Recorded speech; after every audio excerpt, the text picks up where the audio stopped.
বিশ্ব রাজনীতির মঞ্চে আবারও কি বাজতে চলেছে এক ভয়াবহ রক্তক্ষয়ী মহাযুদ্ধের দামামা।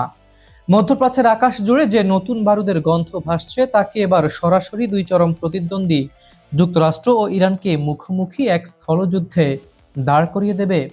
আন্তর্জাতিক রাজনীতির এই বিশেষ পর্বে পুরো সময় জুড়ে আপনাদের সঙ্গে রয়েছি আমি, হাবিবুর রহমান নিশান।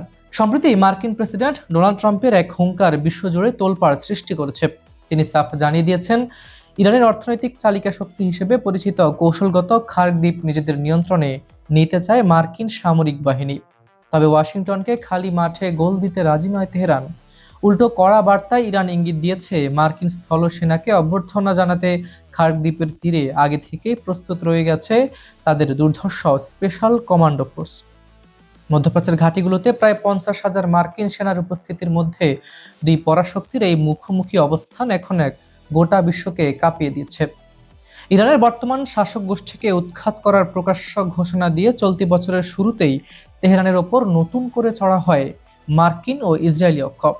মাঝে সাময়িক এক চুক্তির বরফ গললেও সম্প্রতি ইসরায়েলকে পাশে না রেখে একলা চলার নীতিতে এবার ময়দানে নেমেছে ট্রাম্প প্রশাসন।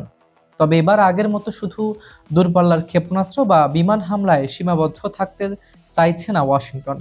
মার্কিন কেন্দ্রীয় কমান্ড বা সেন্টকম যখন পুরো মধ্যপ্রাচ্যে তাদের প্রভাব বিস্তারে ব্যস্ত, ঠিক তখনই ট্রাম্পের নজরে পড়েছে ইরানের দক্ষিণাঞ্চলীয় তেলের প্রাণকেন্দ্র, অর্থাৎ সেটি হচ্ছে খার্ক দ্বীপ। তিনি সরাসরি এই দ্বীপে মার্কিন বুট ফেলার দুঃসাহস দেখিয়েছেন।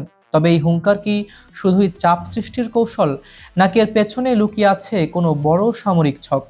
ট্রাম্পের একতরফা হুমকির জবাবে বিন্দুমাত্র ছাড় দেয়নি তেহরান। রক্ত গরম করা এক বার্তায় ইরানের পররাষ্ট্র মন্ত্রণালয়ের মুখপাত্র ইসমাইল বাঘাই বিশ্ববাসীকে জানান, মার্কিন বাহিনী যদি সত্যি সত্যি খার্ক দ্বীপে পা রাখার ভুল করে, তবে সেটাই হবে তাদের জন্য শেষ যুদ্ধ। ইরানের ভাষায়, আমরা ওয়াশিংটনের প্রতিটি পদক্ষেপের ওপর নজর রাখছি এবং মার্কিন বাহিনীর জন্য দিন গুনছি। বাঘাই স্পষ্ট করে দিয়েছেন, খার্ক দ্বীপের নিরাপত্তায় মোতায়েন থাকা বিশেষ স্পেশাল ফোর্স যে কোনো মূল্যে মার্কিন আগ্রাসনকে গুড়িয়ে দিতে মুখিয়ে আছে। আন্তর্জাতিক সংবাদ মাধ্যমের সাম্প্রতিক তথ্য অনুযায়ী পারস্য উপসাগরের এই এলাকায় এখন চরম সামরিক সতর্কতা জারি করেছে তেহরান। কিন্তু প্রশ্ন হলো, মাত্র 8 কিলোমিটার দীর্ঘ এবং 5 কিলোমিটার চড়া এই এক চিলতে দ্বীপকে কেন্দ্র করে কেন তৈরি হলো এত বড় ভূরাজনৈতিক উত্তাপ? কি আছে এই খার্ক দ্বীপে?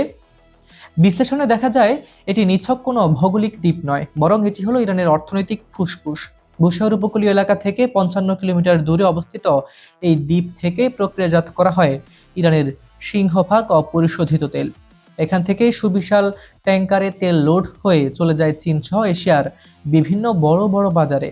সহজ কথায়, খার্ক দ্বীপ অবরুদ্ধ হওয়া মানেই বিশ্ব অর্থনীতি থেকে ইরানের পুরোপুরি বিচ্ছিন্ন হয়ে পড়া। যেহেতু এই দ্বীপটির ওপর টিকে আছে ইরানের অর্থনীতির ভাগ্য, তাই এর সার্বিক সুরক্ষার দায়িত্ব ন্যস্ত করা হয়েছে দেশের সবচেয়ে আধুনিক ও অনুগত বাহিনী ইরানের বিপ্লবী গার্ড বাহিনীর উপর। সাধারণ কোনো নাগরিক তো দূরের কথা, বিশেষ সরকারি ছাড়পত্র ছাড়া কোনো ইরানীয় এই দ্বীপে পা রাখার অনুমতি নেই। এক কথায়, পুরো ইরান রাষ্ট্র এটিকে একটি নিষিদ্ধ এলাকা হিসেবে ঘোষণা করে রেখেছে। দ্বীপের প্রতিটি ইঞ্চিতে বসানো হয়েছে রাডার, ক্ষেপণাস্ত্র ও ইরানের বিপ্লবী গার্ড বাহিনীর বিশেষ কমান্ডো ফাঁড়ি। ফলে মার্কিন স্থলবাহিনীর জন্য এটি দখল করা মোটেও সহজ কোনো সাধারণ মিশন হবে না। আন্তর্জাতিক সামরিক বিশেষজ্ঞদের মতে, শক্তি প্রয়োগ করে খার্ক দ্বীপ দখল করার মার্কিন প্রচেষ্টা শেষ পর্যন্ত ট্রাম্প প্রশাসনের জন্যই এক বিরাট ফাঁদ বা মহাসংকট হয়ে দেখা দিতে পারে। কারণ নিজেদের বাঁচানোর এই অন্তিম লড়াইয়ে ইরান তার পুরো সামরিক শক্তি ঢেলে দেবে। একটি বিশেষ ধন্যবাদ জানাতে চাই আমাদের ফেসবুক দর্শকদের জন্য, যাদের গঠনমূলক কমেন্ট ও ভালোবাসা আমাদের প্রতিটি কন্টেন্ট তৈরিতে উৎসাহ যোগায়। এভাবেই সবসময় আমাদের পাশে থাকবেন। একদিকে ট্রাম্পের উদ্ধত্ত একরোখা নীতি, অন্যদিকে ইরানের শক্তিশালী ইউনিটের বাছা মরার লড়াই। সব মিলিয়ে পারস্য উপসাগর আজ এক বিশাল বিস্ফোরণের চূড়ায় দাঁড়িয়ে।